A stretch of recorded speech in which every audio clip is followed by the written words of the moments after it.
आपके इंडस्ट्री में जो कन्वेयर बेल्ट रहता है कभी कभी रनिंग कंडीशन में स्टॉप हो जाता है या अनएक्सपेक्टेडली स्टॉप हो जाता है। आपका कन्वेयर बेल्ट क्यों ट्रिप हुआ या क्यों स्टॉप हुआ, ये जानना बहुत ही ज्यादा इंपॉर्टेंट रोल प्ले करता है आपका प्रोडक्शन कैपेसिटी का एफिशिएंसी को इंक्रीज करने के लिए और आपके कन्वेयर बेल्ट को लॉन्ग टर्म में रन करने के लिए। तो आज के इस वीडियो में हम लोग जानेंगे कुछ ऐसे रीजन जिनके वजह से आपका कन्वेयर बेल्ट हो सकता है ट्रिप हुआ है। तो चलिए जल्दी से शुरू करते हैं इस वीडियो को।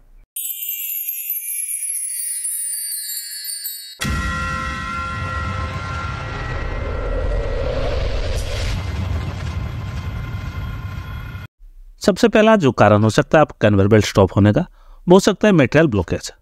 कभी कभी क्या होता है आपके कन्वेयर बेल्ट में जो मटेरियल लोड होता है वो ओवरलोड हो जाता है, या तो आपका कहीं चूट जाम हो गया या तो चूट से आपका मटेरियल स्प्लिट हो रहा है। उस कंडीशन में आपके कन्वेयर बेल्ट में मटेरियल ओवरलोड हो जाता है, जिसकी वजह से आपका कन्वेयर कहीं पर ब्लॉकेज हो जाता है। उस वजह से आपका कन्वेयर बेल्ट हो सकता है ट्रिप हो गया।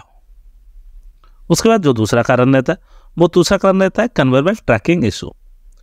कभी कभी क्या होता है आपका कन्वेयर बेल्ट में कहीं मटेरियल स्पिलेज की वजह से आपका कन्वेयर बेल्ट साइड हो जाता है। अगर आपका कन्वेयर बेल्ट लॉन्ग टर्म में साइड होकर चलता है, उस कंडीशन में कन्वेयर बेल्ट में साइड में बेल्ट्स पे लगे रहते हैं। अगर कभी कन्वेयर बेल्ट बेल्ट्स पे में टच कर जाता है, उस कंडीशन में हो सकता है आपका कन्वेयर बेल्ट ट्रिप हुआ होगा। तीसरा जो कारण हो सकता है वो होता है बेल्ट स्लिपेज।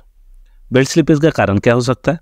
बेल्ट स्लिपेज का दो कारण हो सकता है, या तो आपका जो कन्वेयर बेल्ट है उसमें प्रॉपर टेंशन मेंटेन नहीं हो रहा है, या तो आपके जो पुली में सब लैगिंग लगा है वो सब लैगिंग खराब हो गया है। इस कंडीशन में भी आपका कन्वेयर बेल्ट स्लिप होता है। उस कंडीशन में आपका मटेरियल ओवरलोड हो जाता है, इसकी वजह से आपका कन्वेयर बेल्ट ट्रिप हो सकता है। चौथा जो कारण होता है वो होता है मैकेनिकल फेलियर। आपका कन्वेयर बेल्ट में जो भी मैकेनिकल इक्विपमेंट लगे रहते हैं जैसे गियर बॉक्स, पुल्ली, आइडलर, ये सब का अगर कहीं फेलियर हो रहा है या तो उसमें वायर आउट भी हो गया, उस कंडीशन में आपका कन्वेयर बेल्ट ट्रिप हो सकता है, क्योंकि ये बेल्ट को बार बार साइड कर सकता है, या तो आपका बेल्ट कहीं जाम हो सकता है, उसकी वजह से आपका बेल्ट ट्रिप कर सकता है। कन्वेयर बेल्ट ट्रिप होने का पांचवा कारण हो सकता है बेल्ट डैमेज। अगर आपका कन्वेयर बेल्ट ट्रिप होता है तो उस कंडीशन में आप अच्छे से एक बार कन्वेयर को थोरोली चेक कीजिए, कहीं कन्वेयर में कहीं कुछ फटा है या तो बेल्ट डैमेज तो नहीं हो गया जिसकी वजह से आपका मटेरियल स्प्लिट ज़्यादा हो रहा है, उसकी वजह से आपका बेल्ट हो सकता है ट्रिप हुआ होगा। छठा जो कारण हो सकता है वो होता है ओवरलोडिंग। आपके कन्वेयर में जहाँ से भी मटेरियल इन हो रहा है आप चेक कीजिए, वहाँ से अगर मटेरियल ज़्यादा इन हो रहा है तो उस कंडीशन में भी आपका कन्वेयर बेल्ट ट्रिप हो सकता है। जो सातवां कॉज होता है कन्वेयर ट्रिप होने का वो हो सकता है इलेक्ट्रिकल फेलियर।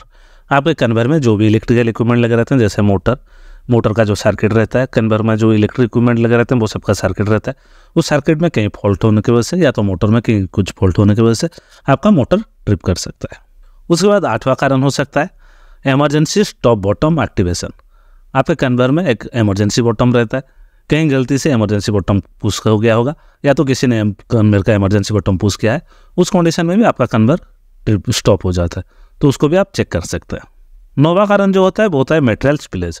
आपके कन्वेयर बेल्ट में स्कॉट रबर लगे रहते हैं, आपके कन्वेयर में स्कॉट रबर में कहीं गैप हो गया है या तो आपका बेल्ट लूज है या तो किसी भी कारण से आपके कन्वेयर बेल्ट से मटेरियल स्पिलेज हो रहा है, उस कंडीशन में आपका टेल पुली में मटेरियल जाता है या तो हो सकता है हेड पुली में मटेरियल जाता है, तो उस कंडीशन में मटेरियल जा जाके आपके कन्वेयर बेल्ट को जाम कर देता है, तो उस कंडीशन में भी आपका बेल्ट ट्रिप हो सकता है। अगर आपका बेल्ट ट्रिप हो रहा है तो आप स्पिलेज को अच्छी तरह से एक बार चेक कर लीजिए। 10वां कारण होता है ओवर हीटिंग। आपके कन्वेयर सिस्टम में जो भी ड्राइव सिस्टम है, आपका मोटर रहता है, गियर बॉक्स रहता है या तो पुली रहता है, वो सब सिस्टम में आप एक बार चेक कर लीजिए, हर एक का टेम्परेचर अच्छे से चेक कर लीजिए। कहीं अगर आपका टेम्परेचर इंक्रीज हो रहा है तो उसकी वजह से आपका कन्वेयर बेल्ट ट्रिप हो सकता है। और टेम्परेचर इंक्रीज होने का कारण क्या हो सकता है? वो हो सकता है आपका एक्सेसिव लोड या तो आपका पोर वेंटिलेशन, ये सब रीजन हो सकता है आपके कन्वेयर में मोटर या तो गियरबॉक्स का ओवरहीट होने का। तो आज के इस वीडियो में हम लोगों ने बात किया कुछ ऐसे कॉजेस जिसकी वजह से आपका कन्वेयर बेल्ट ट्रिप होता है। अगर ये वीडियो आपको थोड़ा ही पसंद है या तो आप लोगों ने इस वीडियो से कुछ भी नया सीखा है तो मेरे चैनल को लाइक और सब्सक्राइब करने के लिए मत भूलिए।